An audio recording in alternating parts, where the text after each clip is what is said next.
नमस्कार दोस्तों, मेरा नाम है राहुल और आप देख रहे हैं हमारा YouTube channel BEd lesson plan.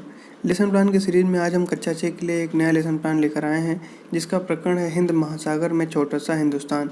यह लेसन प्लान हिंदी भाषा से संबंधित है।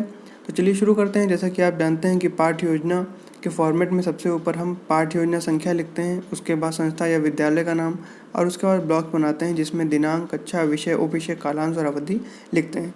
प्रकरण है आज का हमारा हिंद महासागर में छोटा सा हिंदुस्तान। उसके बाद हम सामान्य उद्देश्य लिखते हैं। सामान्य उद्देश्य पूर्वत लिखा हुआ है कि जैसा कि आप जानते होंगे कि शुरुआत के 5 लेसन प्लान तक ही हमको सामान्य उद्देश्य लिखने होते हैं, क्योंकि ये कॉमन होते हैं। इसके बाद हम पूर्वत लिखना प्रारंभ कर देते हैं। तो चलिए देख लेते हैं एक बार क्या होते हैं सामान्य उद्देश्य। पहला है विद्यार्थियों को व्याकरण की सहायता से शुद्ध एवं परिमार्जित भाषा को व्यवहार में लाने के लिए समर्थ करना। दूसरा है नवीन शब्द निर्माण की क्षमता उत्पन्न करना। तीसरा है विद्यार्थियों में भाषा तथा उसके अंगों उपांगों की रचना समझने की योग्यता उत्पन्न करना। चौथा है विद्यार्थियों में शब्दों की शुद्ध एवं अशुद्धि का युक्ति संगत विवेचन करने की क्षमता उत्पन्न करना। और पांचवा है विद्यार्थियों को भाषा तत्वों, समास, संधि, उपसर्ग, प्रत्यय के ज्ञान में वृद्धि करना। और छठा है विद्यार्थियों के शब्द भंडार में अभिवृद्धि करना। तो ये हो गए हमारे सामान्य उद्देश्य। अब बात करते हैं विशिष्ट उद्देश्यों की। पहला है ज्ञानात्मक। छात्रों में हिंद महासागर में छोटा सा हिंदुस्तान नामक पाठ का ज्ञान हो सकेगा। अवबोधात्मक में लिखेंगे कि पाठ को सुनकर तथा पढ़कर अर्थ ग्रहण करने की योग्यता का विकास हो सकेगा। कौशलात्मक में लिखेंगे कि छात्रों में वाचन कौशल अभिव्यक्ति का जीवन के अन्य क्षेत्रों में उपयोग कर सकेंगे। चौथा है अभिरुच्यात्मक। छात्र पाठ में आए विभिन्न तत्वों में रुचि ले सकेंगे। पांचवा है अभिवृत्त्यात्मक। छात्र सौंदर्य, संस्कृति, भ्रमण व जिज्ञासा की भावना जागृत होगी। सहायक सामग्री में चौक, डस्टर और लपेट शामपट पर अंकित सामग्री लिख सकते हैं। शिक्षण विधि में प्रश्नोत्तर विधि, व्याख्यान विधि एवं वाचन विधि का प्रयोग करेंगे। पूर्व ज्ञान में लिखेंगे कि छात्र अपने देश का नाम, राज्य का नाम, जिले का नाम, महासागर से संबंधित सामान्य जानकारी रखते हैं। प्रस्तावना में 2 कॉलम बनाएंगे प्रश्न और उत्तर के। पहला प्रश्न है कि अपने प्रदेश का नाम बताइए, तो उत्तर में लिखेंगे कि उत्तर प्रदेश। दूसरा है कि उत्तर प्रदेश किस देश में स्थित है, अर्थात हम किस देश में रहते हैं, तो उत्तर में लिखेंगे भारत या हिंदुस्तान। फिर तीसरा है कि ऐसे महासागर का नाम बताइए जो अपने देश भारत अर्थात हिंदुस्तान के नाम पर पड़ा हो, तो उत्तर में लिखेंगे हिंद महासागर। चौथा है हिंद महासागर से संबंधित कोई कहानी सुनाइए। तो ये हो जाएगा समस्यात्मक प्रश्न और यहीं से अपना उद्देश्य कथन प्राप्त करेंगे कि बच्चों, आज हम सभी लोग रामधारी सिंह दिनकर जी द्वारा लिखित हिंद महासागर में छोटा सा हिंदुस्तान नाम का पाठ का अध्ययन करेंगे।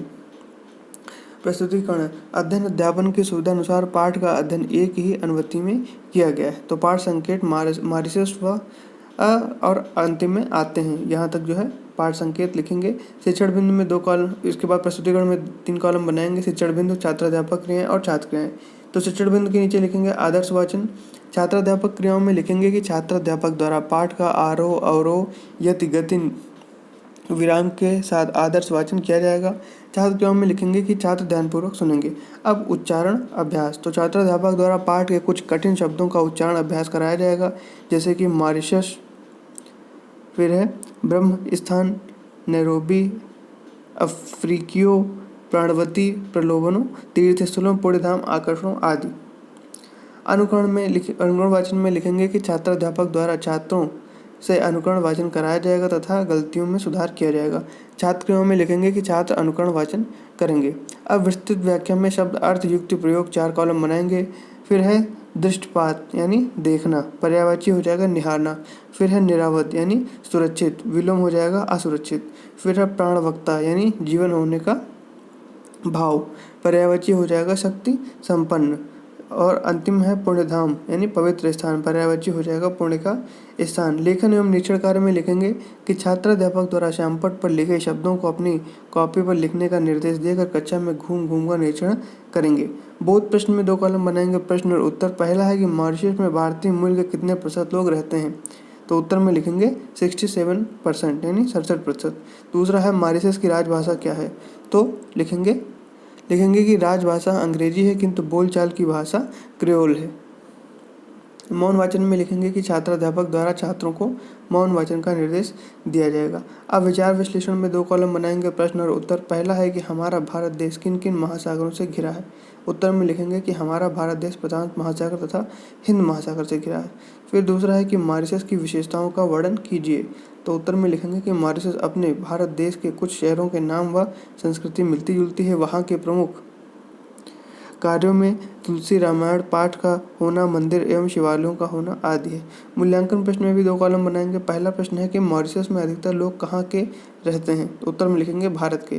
दूसरा है कि लेखक ने मॉरिशस को छोटे पैमाने पर भारत ही कहा है, क्यों? क्योंकि वहाँ की संस्कृति, गांव, शहरों के नाम लगभग भारत से मिलते जुलते हैं। गृह कार्य में लिखेंगे कि अगर मॉरिशस में रहने वाला कोई व्यक्ति आपके गांव, शहर के बारे में जानना चाहे तो उसे आप क्या क्या बताएंगे, लिखकर लाना है।